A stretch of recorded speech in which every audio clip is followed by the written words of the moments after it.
Hi, I'm Lewis Spears, the longest stand-up comedian in Australia. I'm also very tall. I've been described by Media Watch as and serial pest because I keep getting fake stories on the news. Well, after 100 days in quarantine, I finally have some stand-up comedy shows to promote. So let's see which media organization I can trick into publishing a fake story to help me sell tickets to you. By the way, they're on sale now.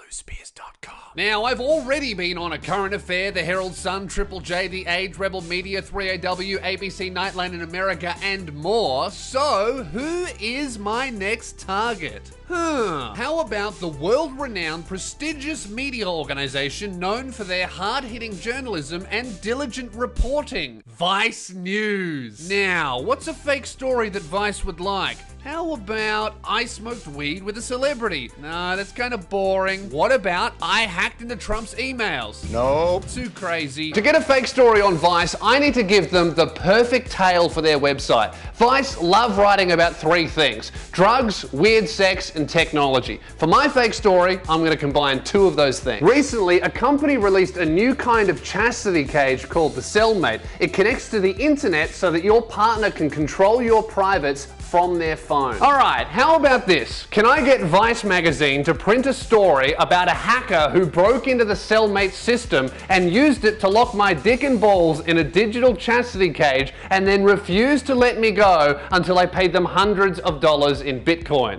Of course I can. This is Vice after all. Now, let's get down to business. Step 1. Find a Vice journalist who looks like he would write a story without doing any research. That'll be easy. I can pick literally any journalist that writes for Vice. Target acquired. That was easy. Step 2. Create a fake email, Facebook, and Zoom account under the name Sam Summers. Because I've done this before where I've emailed a journalist, told them a fake story, and then I didn't realize that my real name, Lewis Spears, was in the email, the email name. I've done that, sent it off, and gone, oh no! Now they know that I'm using a fake name. And if you search that name on Google or look for him on Twitter, he's a snack to find. Both times I've done that by accident, they still ran the story, so I think that might be me having a little bit too much faith in journalists, but nonetheless, I don't want that to happen this time. Step 3. Craft the perfect email to send to a journalist that will definitely make them want to write a story all about me. Let's make it even harder for me and sell some tickets while I'm at it. Can I, during the interview for my fake story, sneak in my new show title, Back in the Trenches, the name of my venue, Rubber Chicken, the area I'm performing in, South Melbourne, and for bonus points, the ticket price? After some back and forth over email, Vice journalist Lorenzo was convinced and he asked to interview me for a story. Let the challenge begin. Alright, it is 10 a.m. I'm about to join the call. Vice wants to talk to me about getting my dick stuck in a cage. Not the most groundbreaking story a journalist could cover, but it is Vice. So let's see how we go. Hello? Hey. Hi Stan, how are you? I'm good, how are you? Okay, so tell me a little bit about, what happened? We got the Cellmate a few months before it happened. It was pandemic and we were bored, so we thought we might as well get back in the trenches and try something new. Boom! 1 point for Spears. Next up, I need to sneak in the venue name, Rubber Chicken. How do I work that into conversation? In November, I get a message in the app from just as someone I didn't recognize. It said something like, your cock is mine, we've hacked into your device and we will not release it unless you send us Bitcoin. Initially, I thought it was my partner and I used our safe word, which is Rubber Chicken. They still go, no, it's not me. So now I'm like, oh shit, it's real. Spoiler alert, it's not real. My first thought was well, can he move the thing from his phone? If he can lock it and unlock it, I hope he can't actually literally move it to hurt me, but that's not how the device works, so that was good, I guess. Hang on, did Lorenzo just laugh at me? This is a serious issue, mate. It's not a laughing matter. Unlike my shows, which are guaranteed to make you laugh, and located in South Melbourne. So I was just panicking at this point, and my partner's at work. I fucking give the guy what he wants. 40 minutes after I send the money, he messages me back and he goes, I need more. That's when I felt fucking stupid and angry, so we decided to go and get bolt cutters. We went down to a hardware store, Bunnings, which is like in South Melbourne, which is really easy to get to, and we buy bolt cutters for like $35, which is reasonable. There we have it. Location and ticket price. That's a 2 times multiplier. Get your tickets, loosebeers.com. And finally, to make sure this story gets published, let's give Vice a bloody good ending to my fake story. I end up having to do it myself. I cut through it. You know, the bolt cutters miss me, but the actual metal bar that keeps it locked, like a padlock, obviously when it cut through, it was jagged, and the movement from me cutting through it and then the bolt moving free cut me. I don't have a scar or anything, but, you know, I was bleeding and it fucking hurt. Yeah.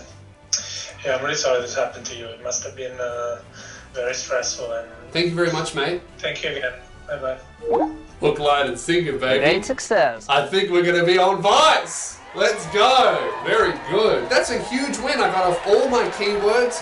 I got off Back in the Trenches. I got off Rubber Chicken, the venue. I even got South Melbourne in there. I got $35. That's the ticket price. That's where it's at. Come see me live. That's the best advertising I could have asked for. So the interview is over. We've snuck in the plugs. The only thing to do now is wait and see if Vice does any research and manages to catch me. What am I saying? This is Vice. They don't do research. They publish the story the next day. So I gathered the Luke and Lewis podcast team to celebrate and read my work. Currently have a headline from Vice. I'm on Vice magazine. I've tricked them into running a fake story about me, about something that I thought they would be interested in. And the headline is, we spoke to a guy who got his dick locked in a cage by a hacker. A victim shares the scary story of when a hacker took control of his internet-connected chastity cage. Sam Summers was sitting at home with his penis wrapped in an internet-connected chastity when he got a weird message on an app that connects to his device. Someone told him they had taken control and they wanted around $1,000 in Bitcoin to give control back to Summers. So right away you can see this is great promo for my festival show. Yeah, and also all 100% true. So far, he has not lied to the press. No, absolutely not. It's just what you get up to on a Sunday. This is from Sam. Initially, I thought it was my partner doing that. Sam. Yeah, Sam. It sucks if there was a guy called Sam Summers out there going, Jesus, this is not good press. I should have said my name was Luke Kidgel. The messages Summers told Motherboard in a phone call. It sounds silly, but I got a bit excited by it. I played my role very well. I got into it. I got a bit horny on the phone. Sorry, Lorenzo. I'm a method actor. Not only did Vice publish my fake story in full, it also went viral across the internet and resulted in Lorenzo being praised by other blue-check journalists who have no idea the whole story is made up by me. Andy Greenberg, who writes for Wired, said my fake story was a modern masterpiece. Thanks, Andy. Reporter Ben Walsh says Vice has still got it. Do they, Ben? And finally, best of all, the company actually responded to my fake story. After my fake story about my chastity cage getting hacked went viral across the internet, the company that manufactured the Cellmate device responded with an official statement saying that they had spent weeks and weeks of time on research and development and are happy to say that they've completely fixed the vulnerability in the issue with their Cellmate device, and they're happy to announce that it is once again officially unhackable. I'm not sure what they fixed or what they worked on, considering I made the entire story up, but just like a Vice journalist, I'll take their word for it. Great work, guys, and you're welcome, BDSM community. I just made your bedroom that much safer. And there you have it. Operation Trick Vice into promoting my comedy shows for free was a great success. Thanks for playing. I can't wait for the next time I'm on there. Thank you very much for watching. I do appreciate your time. Consider liking, sharing, subscribing, and most importantly, don't trust everything you read in the news. There's a fair chance that it could be me. Ooh, also, sorry, Lorenzo. You're not a bad journalist. I'm just getting really good at this. Buy my shit, buy my shirts, buy my merch and no one gets hurt. Buy my shit, buy my shirts, buy my merch and no one gets hurt. Buy my shit, buy my shirts, buy my merch and no one gets hurt. Buy my shit, buy my shirts, buy my merch and no one gets hurt.